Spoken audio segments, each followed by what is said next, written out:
Yogendra Yadav of the Aam Aadmi Party, Chandan Mittal joins sometime, GVL Narasimha Rao of the BJP, Sudhindra Bhadoria of the BSP, Gaurav Bhatia of the SP. My first question is to Randeep Singh Surjewala. Gentlemen, welcome to the News Hour debate. Mr. Surjewala, yesterday Rahul Gandhi said something interesting. He said, and I quote, "If you choose a right time to speak the truth, then it becomes a lie," unquote. He said this in the context of the ordinance. Doesn't this constitute a lie by Rahul Gandhi's own definition? Because the fact is, it has taken him a very long time since Akhilesh took over. Hundreds of riots happened. Muzaffarnagar happened. Your central government did nothing, Mr. Surjewala. And now Rahul Gandhi has timed his response. So if I use what Rahul Gandhi said today in the context of his belated response, in the context of his belated response, does it not appear to you that he's contradicting himself, Mr. Surjewala? Arnab, you can interpret it the way you like. There are three things that Mr. Rahul Gandhi clearly said. Number one, he said development and secularism have to be the agenda of governance for this country. B, communalism of all kinds have to be shunned, and in Muzaffarnagar there was a concerted political conspiracy of the Bharatiya Janata Party, aided and abetted in terms of a meek spectator-like attitude of the Samajwadi Party government in failing to protect the life and liberty of its citizen. And number three, the only way forward for this country is, and the only way forward for young of this country is cohabitation, progress, prosperity, and a united progressive India walking hand in hand. I don't understand the contradiction. You continue to have a relationship with a party that aids and abets riots? I mean, Gaurav Bhatia is listening to you today. You have a political relationship with a party that aids and abets riots. There's no contradiction there, is it? Then what is this preachy language which is being spoken, Mr. Surjewala? Specific words, Arnab, I used. Samajwadi Party government acted as a mere spectator when the life and liberty. So why would you be a spectator unless you had a motive? Why would you be a spectator unless you had a motive? Concerted conspiracy of Bharatiya Janata Party and many other lumpen elements. This is very interesting. You see, let's get Yogendra Yadav. Yogendra Yadav, very interesting situation. You see, I find the positioning happening already at the start. GVL Narasimha Rao, I'll let you come into the debate. Let's get the Aam Aadmi Party an opportunity sometimes into these debates, which are focused only between a few parties. I find this a very interesting situation.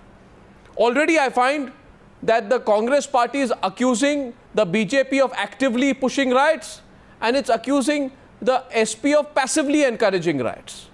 Where is it positioning itself, Mr. Yogendra Yadav, and how honest is that positioning?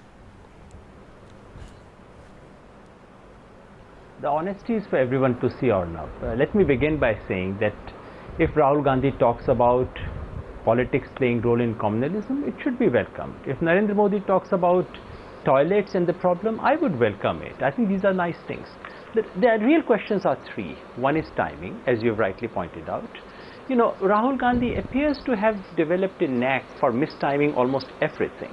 Where was he when Muzaffarnagar was burning? Why did he not say it then?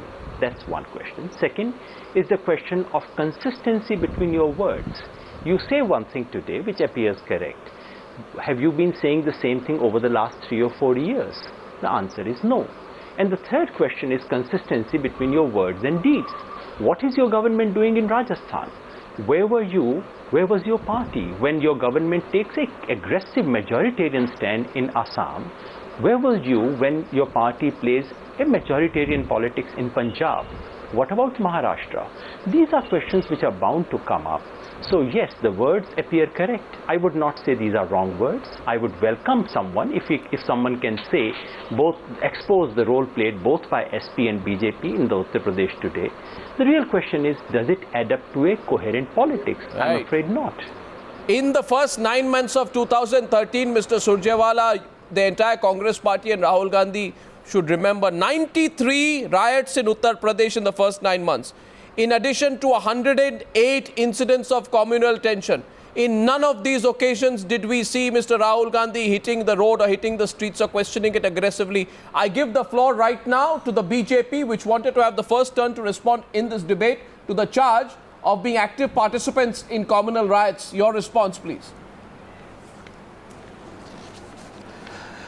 You see, the Congress party claims to practice secularism, but I would like to actually say that the Congress party is practicing blatant communalism of the worst kind. I think if you have seen how Rahul Gandhi conducted himself during the UP assembly election and what he is trying to do today, this is just playing one community against the other. I think the Congress party should not start practicing or preaching others. I think they are eyeing for a vote bank. I think in the Uttar Pradesh today, the BJP is miles ahead of everyone, mainly because of the development plan, because of the misgovernance of the UPA, because of the blatant corruption deeds conducted by the UPA government, because of the malgovernance by the Samajwadi Party. In UP government, people are looking for an alternative, and Mr. Modi, Mr. Narendra Modi, as someone who has offered excellent governance in UP, is coming up as the only alternative. And No, 1 second. Don't advertise for Mr. Modi right now. 1 second. I know this is your favorite BSP pursuit. And No, I know it's your favorite pursuit. You take every opportunity to make it an advertisement for Mr. Modi. 1 minute. Mr. Narasimha Rao, please. This is not commercial television. That's a reality. Advertise for Mr. Modi on this. We're not talking about Mr. Modi. 1 minute. 1 minute. You see, please, let's go point by point. Look at your situation today. Look at your situation, Gaurav Bhatia. The Congress party thinks you are a communal party. The Congress party thinks that you have passively encouraged riots.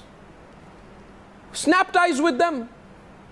Let us then test whether this conversation that you're having is not some fixed match for the voter, but something you feel from your heart. Snap ties with them. What more do you want to hear? You are being described as a blatantly communal party by the Congress party, which is surviving on your support, Mr. Bhatia. Arnab, I would like to say this, that they can say whatever they want, but the hypocrisy in today's speech of Mr. Rahul Gandhi is evident. He speaks about Muzaffarnagar riots, but he does not mention the riots in the Congress-ruled states of Maharashtra, Rajasthan, Assam, and other states. He talks about giving right to education to everybody, but he does not talk about the poor implementation of right to education, which HRD minister also admits that they have not been able to have teachers to implement the right to education. He talks about the land acquisition bill. He forgets that in 2007 this bill was tabled. Am I discussing the land acquisition bill? Then again am I discussing the land acquisition bill? No, I am talking about the hypocrisy and the content that he used is baseless. It had no substance, and I'm trying to expose the content of his speech and how it lacked any depth. And that, I think, is very important, Arnab. But you refuse to respond to the way you refuse. No, 1 second. You refuse to respond to the fact that you've been virtually described as a communal party by the Congress party tonight. I find it interesting. Your calm, I would say, almost timid response. Secure. Your almost timid response to the aggressive attack by Randeep Singh Surjewala on your almost tepid and timid response today reveals a lot, Mr. Gaurav Bhatia. My party is very secure about its credentials. Can I if the BJP had accused you of the same thing, you would have responded differently. I did not. Arnab. Absolutely. Arnab, let me interject and say 1 second. Can I just say one thing for a second to Arnab? Yes. Let us not put words in my mouth.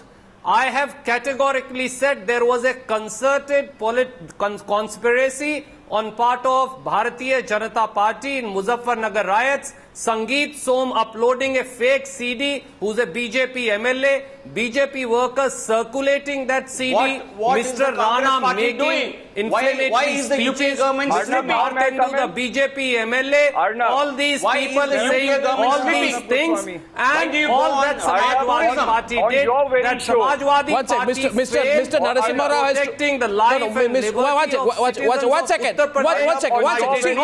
This is very interesting. One second. I thought till now that the Congress party told us that the communal secular divide is a straight line. It's black and white, right or wrong, secular or communal. I didn't know that there is this gray area where you can be partially secular and partially communal. I don't know, but that seems to be now the way you're describing the Samajwadi Party. The BJP wants to respond. Mr. Narasimha Rao has to go, so he'll have his quick turn to respond. Mr. Narasimha Rao. Mr. Narasimha Rao was. If the UPA government is so incompetent, it cannot bring a law and order problem under control. We have consistently demanded suitable action be taken. We have even gone and demanded president's rule in Uttar Pradesh. They have a friendly party which supports them in Delhi in power. What about? No, I'm saying the Congress cannot absolve itself. The Congress party wants to use this only for electoral benefit, and the Congress party is not sincere in protecting the minority interest. In fact, they have been using them as a vote bank, which is what he is trying to do even today. There is a competitive communal politics that is being played out by the Samajwadi Party, by the Congress Party. Amit Shah goes to Uttar Pradesh. You cannot give such sermons. Congress is the communal party, the most communal party in this country. BJP gets arrested in Jhansi. You are the most communal party in this country. Parishad conducts a Kosi Yatra. You completely communalize and polarize. That has absolutely caused no disturbance at all. That has caused absolutely no disturbance at all. And then you come and claim, I think your party. Come and claim secularist status. Who is what is this communal sector? No, one second. At this point in the debate, communal party. At this point into the debate, is the most communal party. At this point, you are using a vote bank. Gentlemen, at this point into the debate, I have one thing to say. Community into a vote bank. I have one thing to say at this point in the debate. Debate's getting heated up. I have to thank GVL Narasimha Rao, who's been representing the BJP at this point of time. GVL Narasimha Rao, for being with us on the debate so far. I thank you very, very much. Now he's going to be replaced by Chandan Mitra in the next few minutes, who's also joining us live, representing the BJP tonight. So GVL Narasimha Rao, thank you very much. Chandan Mitra comes up live. Sudhindra Bhadoria. Come in now. Sudhindra Bhadoria. No. I have to ask you many questions today. Gaurav Bhatia, tonight I'm not going to let you get away, because I know something very interesting happened on the 3rd of October. You've never done it, Arnab. No, I always do it. I'm more than fair to all the participants. Now, my question to... Yeah, may I come in? My question is to Sudhindra Bhadoria. You know, let Sudhindra Bhadoria come in. After Sudhindra Bhadoria, I will come back to you. Sudhindra Bhadoria, what do you think of this whole discussion going on? You know, in the latest riot, especially a BSP MP Qadir Rana and BSP MLAs Noor Salim and Maulana Jameel booked for violating prohibitory orders, provoking communal tension by making inflammatory speeches at different meetings in this district. I only said this so that before you start preaching, you are aware of your own party's background. Yes, please. You see, on that issue, I have already spoken on your television in one of the debates that it was a Friday prayer meeting in which the Samajwadi Party members, the Congress Party members, so did the BSP members. They were all present. It was a collective gathering of different party people. No, what do you mean collective gathering? What do you mean collective gathering? Inflammatory speeches, inciting communal violence. What's a collective gathering? A collective gathering to inflame passions. Let me come. Oh my God, let me finish the whole discussion which you have been conducting on the Rahul Gandhi's speech, and Mr. Surjewala and everybody has commented. Why are they not speaking the full truth? He has woken up after 1 month. Mr. Rahul Gandhi has woken up after 1 month of the Muzaffarnagar riots. Not only that, in 1.5 years, you have yourself pointed out that over 100 riots have taken place. There have been killings in Muzaffarnagar alone, and outside Muzaffarnagar, over 100,000 people are living either in refugee camps or have migrated to different parts of Uttar Pradesh. That is the plight of the people of living in Muzaffarnagar and around Muzaffarnagar. So, having said that, I must say that this is a very late realization. This fixed match between the Samajwadi Party and the VHP was very clear when Mulayam Singh and Mr. Singhal and Mr. Vedanti met in Lucknow. Prior to that also, you know that there have been these fixed matches between Mulayam Singh and Akhilesh Yadav and the counterpart communal forces in the VHP and as well as those who are participating in the debate today. So therefore this is nothing new, but only thing new is that there is a very, very late realization to Mr. Rahul Gandhi about the things happening in Uttar Pradesh. Okay. Chandan Mitra joining the debate. Mr. Surjewala, would I allow you to respond after Mr. Chandan Mitra comes into the debate for the first time? And if you're understanding the tone and tenor of this whole discussion, Mr. Surjewala, you'd realize one thing. What is happening here? What is happening is that incidents of communal violence under Congress party regimes are massive. Over the last 5 years, there are 56 communal disturbances, 100 incidents of tension in Maharashtra. You are in power. A judicial probe is ordered into the Dhule riots that took place in January 2013. Riots are innumerable during Gehlot's tenure. Your government does nothing. So the fact is, Mr. Surjewala, you live in a glass house.